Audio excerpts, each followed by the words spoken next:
There's a video going viral, and it's from a meme, a story that was being told by someone who claims to have been either a European soldier or American soldier serving with European soldiers. The video basically shows a bunch of training exercises and various troops, basically making the argument that European soldiers suck and the American troops are way better.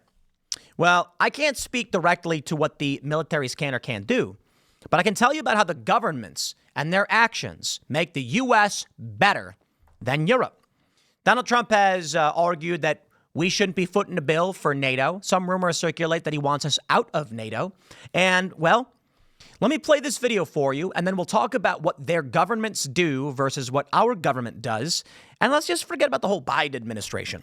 But we can talk about what the U.S. government largely does and why America as a nation is better militarily. And do we even need to make this video? There are a bunch of Europeans. There's an article where these British people are like, yo, the British crushed the U.S. Marines in a war game. And I'm like, okay, and? You want to talk about who wins a war? Let's play this game, baby, and talk about our troops versus your troops, as this video claims.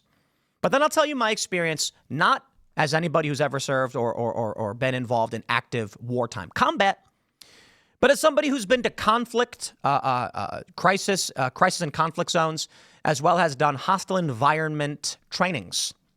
And so my experience is a bit different, but I can at least tell you what we were warned of by actual European intelligence. Here's the video.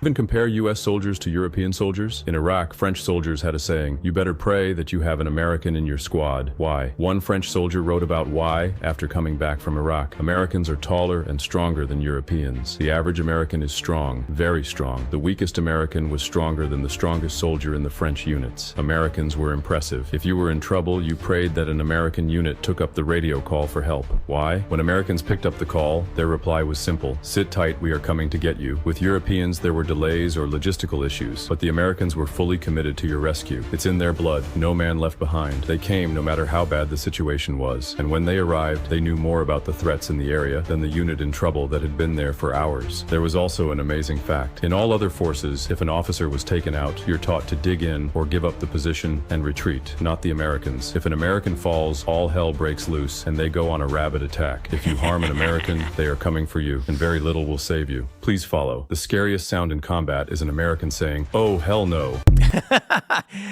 So there's a lot where it's, I think, kind of silly. Whether or not Americans are taller, I mean, bro, I've been to Sweden. They're tall.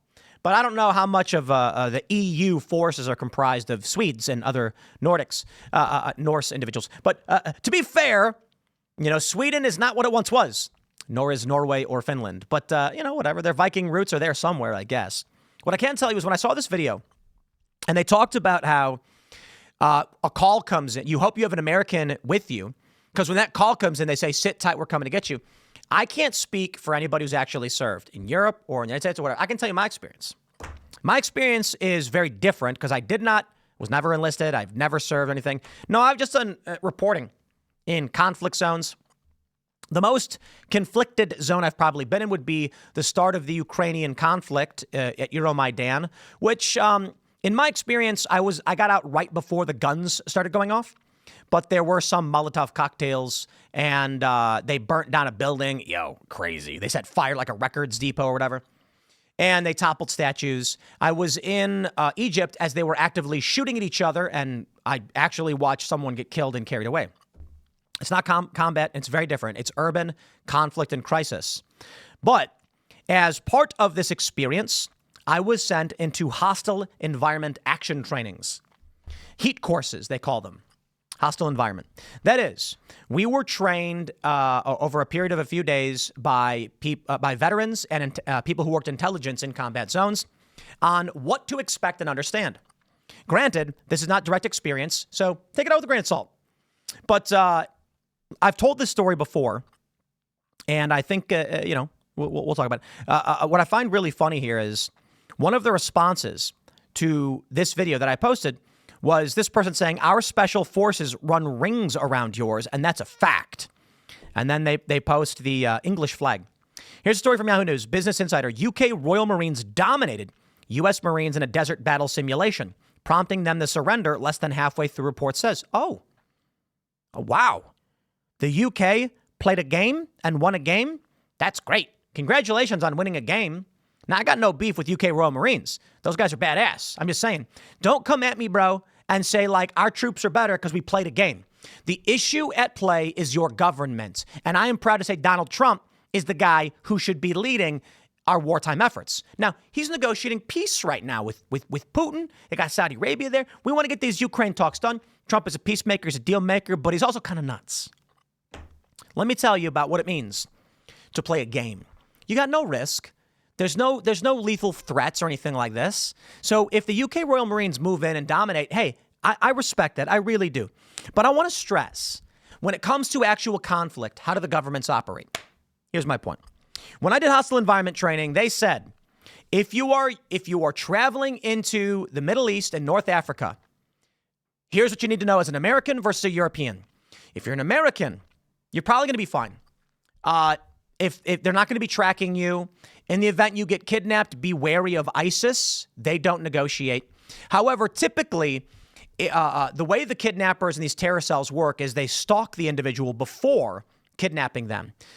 If they see a foreigner in their area, they believe to be a Westerner, usually when they discover that American, they back off and seek out someone else. However, if you're a European, notably German or Spanish, they will target and stalk you because the Spanish and German governments especially, but most of European countries, negotiate with terrorists and give in at a moment's notice. That is, there are two ways to handle this. The American approach and the European approach. Now, I will stress again, I didn't actually serve. Maybe I'm wrong. This is what they trained us on. We were forced to do these trainings for insurance purposes. They said, you see, the thing is, European nations want you back alive and well. So they will pay any ransom, negotiate any deal, turn over any prisoner to get you back safely. In any circumstance, if you're kidnapped, your likelihood of being rescued is extremely high. Hang tight, we're coming for you. That being said, ISIS was another story. They were like, ISIS is crazy. They will make a video of you. They're nuts. So there's things you should consider. Like, that's your training, right? Okay. Americans, the U.S. government will not negotiate with terrorists. The reason why they are less likely to try to kidnap you is that what ends up happening is when these guys in North Africa and the Middle East kidnap an American journalist or citizen or aid worker, within 24 hours at 3 a.m, a bunch of guys jump out of a helicopter with night vision goggles and massacre the terror cell. The American strategy is, if you touch our people, you will regret it. And they've created an environment where the bad guys are like, I am terrified of what it means if you get an American. And if they accidentally take an American, they're going to be like, get out of here quick because we don't want the State Department dropping a bunch of guys on our rooftop. However, if you're European, your weak government just says, please, please, we'll give you anything you want, which creates an incentive for them to actually kidnap you. It was fascinating when I was doing these trainings. The funny thing about it was they were like, we did a simulated training where it was a lot of fun and kind of silly. We were going to interview the head of an extremist organization. So it's all war games. And we pull up in our SUV and they say, all right, everybody out. And as soon as we get out, gunshots go off. It was really funny because they were like, get on the ground. And the dude sitting in front of me in the SUV was a Marine combat vet who was going through this training, which he probably did not need, but for insurance purposes, they make you do it. And so me and this guy, because we're not morons, we were told by the trainers, do whatever you want to do. They were like, hey, simulation, do whatever you want to do. So what did we do? As soon as we heard them yell, we bolted for dead ground, took cover, cleared the area, and me and this guy are sitting behind a tree some like 300 yards away, and we hear, you guys are dead. And then we both laughed, and he was like, I ain't dead. And I was like, my man. I was like, dude, I understand what they're trying to say, right? The point of the exercise was to get kidnapped or whatever. But they told us to do whatever we wanted to do. And me and this guy knew what he was doing. We escaped instantly. It's like, bro, you're telling us we're going into interview a guy who's running a terror cell. That was the simulation, meaning we have contingency set up. When we were pulling up to the location, we were looking for where the dead ground was. For those who don't know what that means, it means, so like if there's a hill, you're at an angle to which the person on top of the hill can't see you. So you're in dead ground. That's what they called it, whatever. So as we're pulling up, me and homie are already checking our exits. Anyway, they yell, "You guys are dead." And then me and him are like, "Screw that, I ain't going. Like, we won." And then they're like, no, seriously, guys, we're doing an exercise. You got to come back. And we were like, "Oh, okay, whatever." So we walked back, climb up the hill, and they were like, we're doing a training, so we need you involved in it. It's for the, you have to do it. They end us keeping us held for like 4 hours. It was pretty wild. They put a bag over your head, stand you up against the wall, and then you just hear weird noises, saws grinding, and you just stand there. That's all you did. Hands behind your back. They had us in this situation. They then grabbed people one at a time and brought them into a room. It's totally fun. It was a lot of fun. I imagine that if we did like a recreational kind of hostile environment, not recreational, but amateur. Typically, these programs don't let anybody just come in because they're expensive and everybody wants them to claim they did. Usually a big client has to pay for it. But it was a lot of fun to go through these trainings and these scenarios and learn this stuff. At least I enjoyed it.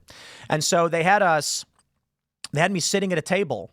They also told me not to tell anybody what we did. I don't know, it was 10 years ago. Sitting at a table, and there was a lamp right at like my head level.